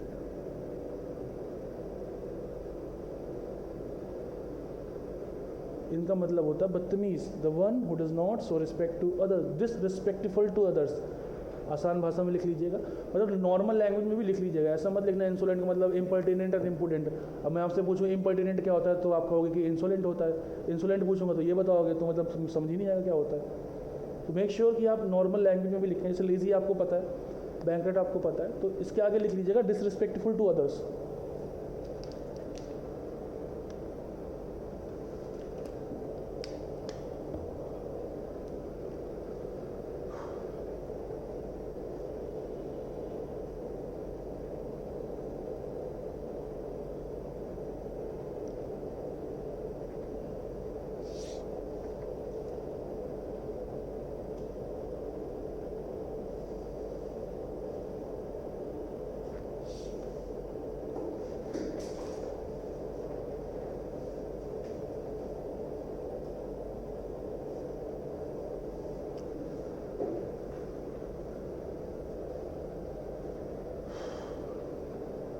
डन, चलिए नेक्स्ट देखते हैं set of words.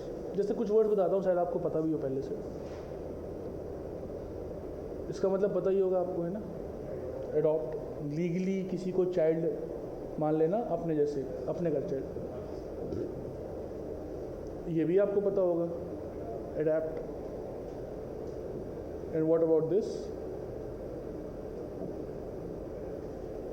Adapt, adept के बारे में जानकारी नहीं होगी। तो एडॉप्ट का मतलब क्या हो गया भाई?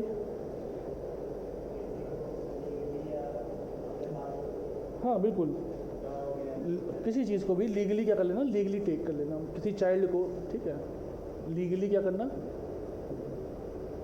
एक्वायर, है ना, लीगली एक्वायर करना, लीगल एक्वायर करना इज कॉल्ड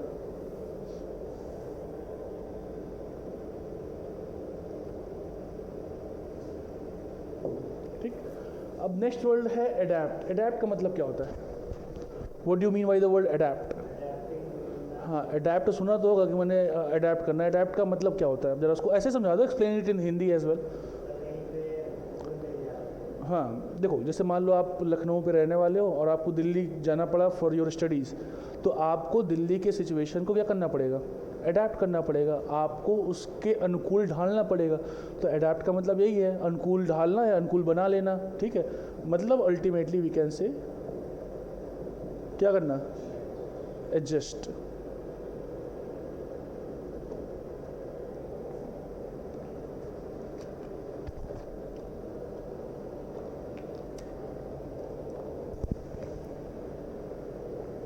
क्या करना, एडजस्ट करना, ठीक। अब आते हैं भाई इस पे, देखो एडैप्ट। एडैप्ट का मतलब होता है मेरे दोस्त वेरी स्किल्ड, वेरी स्किल्ड। अब देखो स्किल्ड के लिए एक और वर्ड यूज करते हैं अपन, which is adroit, which also means very skilled, ठीक है। अब यहाँ पे ज़्यादा ध्यान समझिएगा, एक वर्ड है आपका, क्या लिखा हुआ है, डेक्स्टरस। अच्छा, डेक्स्टरस का मतलब भी होता है skilled, but specially with hands. जिसके हैंड्स बहुत स्किलफुल होते हैं उसके लिए डेक्स्टरस का यूज़ करते हैं। अभी इसको करते रहिएगा, मैं लिखवाऊंगा तब लिखिएगा आप लोग, ठीक है। अच्छा, अभी देखो यार, इसी के साथ मैं आपको एक वर्ड बताता हूँ, प्रीफिक्स सफिक्स समझते हैं आप लोग? प्रीफिक्स मतलब जो पहले लगा दे, सफिक्स मतलब जो बाद में लगा दे। तो एक प्रीफिक्स होता है हमारे पास, वो क्या है, एम बी। अगर किसी भी वर्ड के पहले एम बी लगा तो देखो एम बी के दो मीनिंग होते हैं। एक तो इसका मतलब होता है, क्या होता है, सराउंडिंग्स।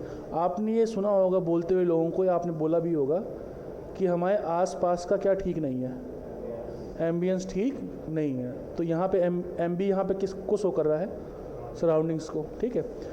तो ये बहुत कम होता है इसका यूज़। अब जो मैं बताने वाला हूँ ये एम बी का आपको हर जगह जनरली यूज़ मिलेगा। एम बी का मतलब होता है एक से ज़्यादा, मोर देन वन। तो जहाँ भी एम बी आपको प्रीफिक्स मिलेगा, या तो किसका मीनिंग देगा, सराउंडिंग्स का, या तो किसका देगा, मोर देन वन का, और कुछ हो ही नहीं सकता है। जैसे ये आपने वर्ड लिखा क्या, डेक्स्टरस। अब जरा समझिएगा, अब एक नया वर्ड बना लेते हैं, अब वो क्या बन गया, एम्बीडेक्स्ट्रस। अब एम्बीडेक्स्ट्रस क्या होता है, आपने वो मूवी देखी थ्री इडियट्स, ठीक है, उसमें वो एक है ना आपका बमन ईरानी कौन सा रोल करता है, वायरस का, उसकी खासियत क्या है, क्या थी उसका स्पेशलाइजेशन, क्या था, दोनों हाथों से लिखता था, है ना, कैसे लिखता था, दोनों हाथों से लिखता था। तो ऐसे व्यक्ति, as a person who can use his both hands equally well, a person who can use his both hands equally well is called what, ambidextrous. जैसे मान लीजिए आप राइट हैंड से बैट करते हो, उतना ही अच्छा आप किससे करने लग जाओ, लेफ्ट हैंड से, then you will be called ambidextrous, ठीक है। तो एम्बीडेक्स्ट्रस का मतलब समझ गए, a person who can use his both hands equally well. तो यहाँ पे एम्बी का मतलब क्या आया बताओ, मोर देन वन, ठीक है। विद दिस मैं एक वर्ड और बताता हूँ आपको,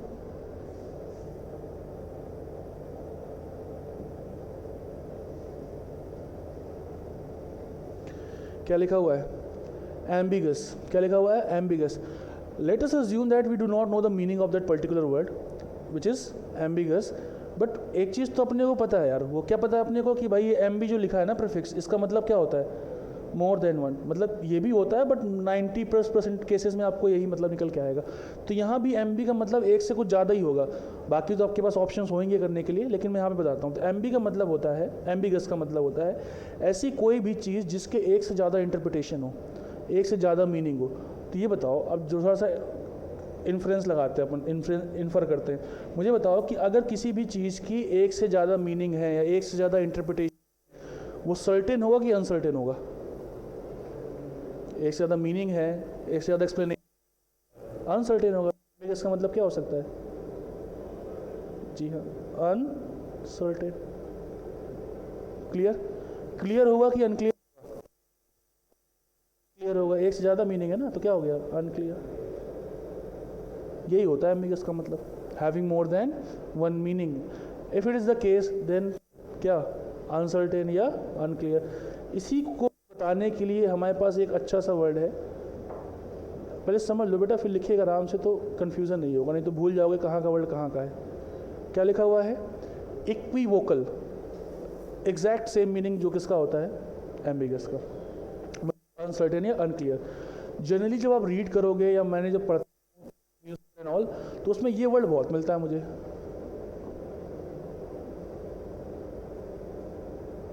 क्या लिखा हुआ है, अनइक्विवोकल मिलेगा या तो अनइक्विवोकली मिलेगा। तो मुझे बताओ इसका मतलब, तो आप लोग बताओ अनइक्विवोकल का मतलब क्या होता है, क्लियर होगा भाई।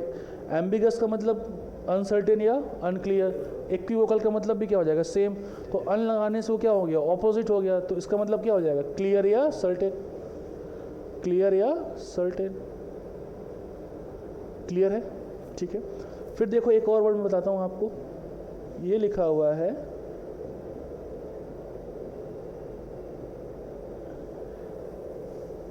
एम्बीवेलेंट। एम्बी आ गया ना, मतलब क्या होगा, मोर than one.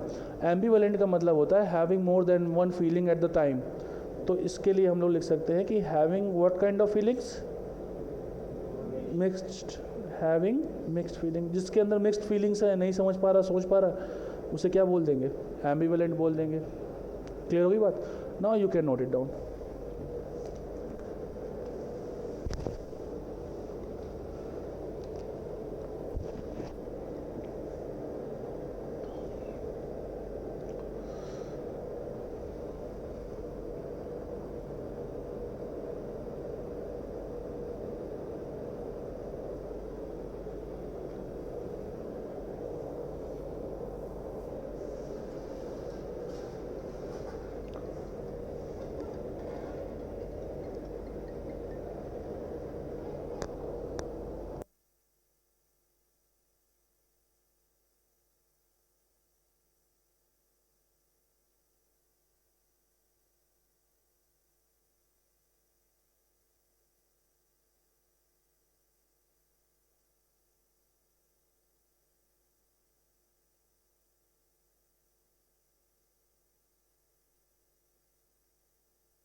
Is it done?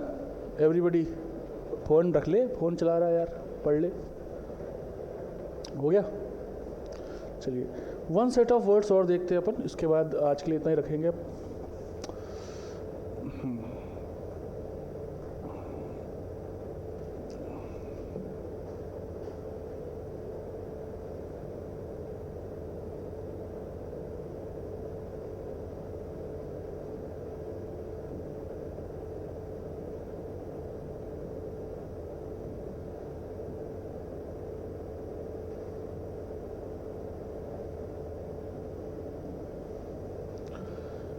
Again we have three words, ठीक है।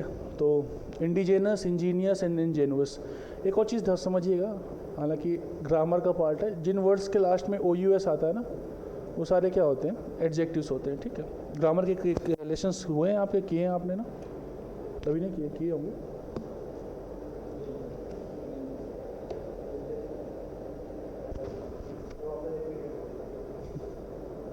क्या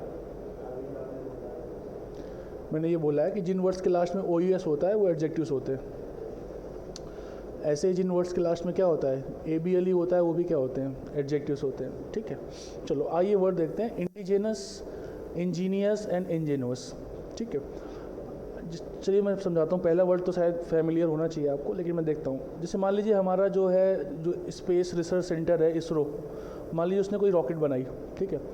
अब उसमें जितने भी पार्ट एंड पार्टिकल्स थे सब अपने देश के थे, पैसा अपने देश का, आइडिया अपने देश का, इंजीनियर साइंटिस्ट सब अपने देश के, लॉन्चिंग पैड अपने देश का। तो कैसी मिसाइल बन के तैयार हुई? तो मिसाइल कैसी होगी? वो स्वदेशी मिसाइल, देसी मिसाइल, नेटिव मिसाइल और कैसी मिसाइल? इंडिजिनस। तो इंडिजिनस का मतलब क्या हो गया? नेटिव, अपने घर का है, स्वदेशी है, होम ग्रोन।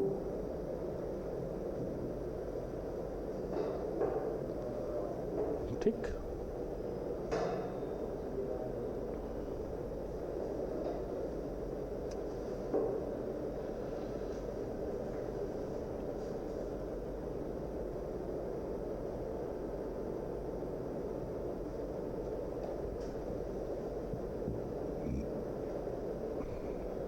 डन।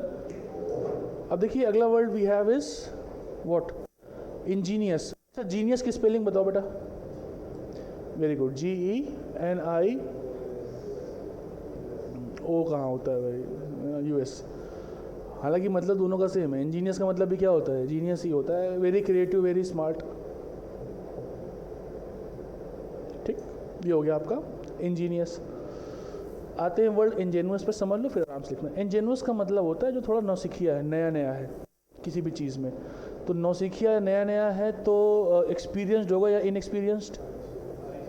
अन नहीं होता बेटा, इन होता है, इनएक्सपीरियंस्ड होगा।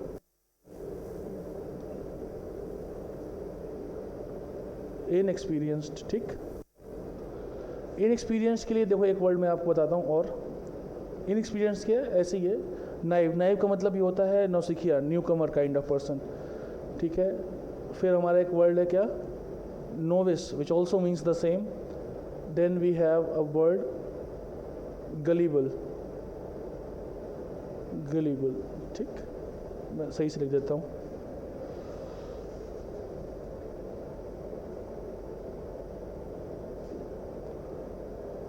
गलीबल, इसका मतलब भी सेम ही होता है, ठीक। Naive, novice, gullible, ingenuous.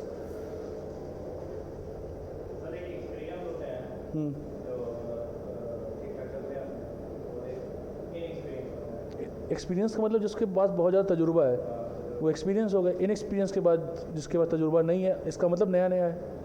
तो भाई मैंने क्या कहा, नौसिखिया होता है, इसका मतलब नया नया जो आता है कहीं पे। नहीं नहीं, इनएक्सपीरियंस होता है वो। स्पोकन में कभी कभी गलतियाँ हो जाती हैं लोगों से।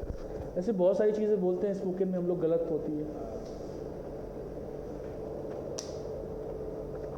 ग्रामर के पॉइंट ऑफ व्यू से वो गलत होती है। मैं जैसे एग्जांपल देता हूँ, छोटा सा, हालांकि रिलेवेंट नहीं है आपके एग्ज़ाम के पॉइंट ऑफ व्यू से, बस समझ लो ऐसे ही। जैसे हम लोग बोल देते हैं ये क्या है भाई, हमारा कज़िन ब्रदर है, लेकिन बताऊँ कज़िन के साथ ब्रदर लगाना ही नहीं होता, गलत होता है। कज़िन का मतलब ही चचेरा भाई, चचेरी बहन होता है, तो गलत हो गया वो। चलो मैं आपको अब के एग्ज़ाम पॉइंट ऑफ व्यू समझाता हूँ। चलो मैंने ये बोल दिया।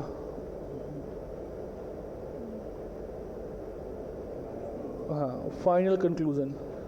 अब बताओ इस 2 वर्ड्स में गलती क्या है? 2 वर्ड्स में है कि समझ जाओगे, सेंटेंस में लिखा होता शायद नहीं समझ में आता। कंक्लूज़न का मतलब क्या होता है? Final statement, result, thought. लेकिन कैसा थॉट? फाइनल है, लेकिन तो फाइनल पे क्यों लगाएंगे हम लोग? जनरली क्या बोलते हैं, भाई मेरे पैसे रिटर्न बैक कर दो, बोल देते, बट ग्रामेटिकली क्या है? इनकरेक्ट है। रिटर्न बैक कैसे हो सकता है? रिटर्न का मतलब भी वापस आना होता है, बैक का मतलब भी क्या होता है? वापस ही होता है। ठीक है, तो ये खैर एरर्स हैं जो हम लोग कमिट करते हैं। सिर्फ बहुत सारी चीज़ें हैं जो स्पोकन में हम लोग गलत बोलते हैं, जिसका रिलेवेंस नहीं है ना? क्लियर है? आज की आपको क्लास में कोई दिक्कत, समस्या, परेशानी? बढ़िया रहा? मज़ा आई? ठीक है, चलिए बाकी फिर अब अगली क्लास में हम लोग देखेंगे। और वो बुक जो मिलती है आपको लेके आइएगा, तो और प्रैक्टिस करेंगे। बाकी प्रैक्टिस करने के लिए तो अपने पास है ही। ठीक, till then have fun, thank you very much, have a good day.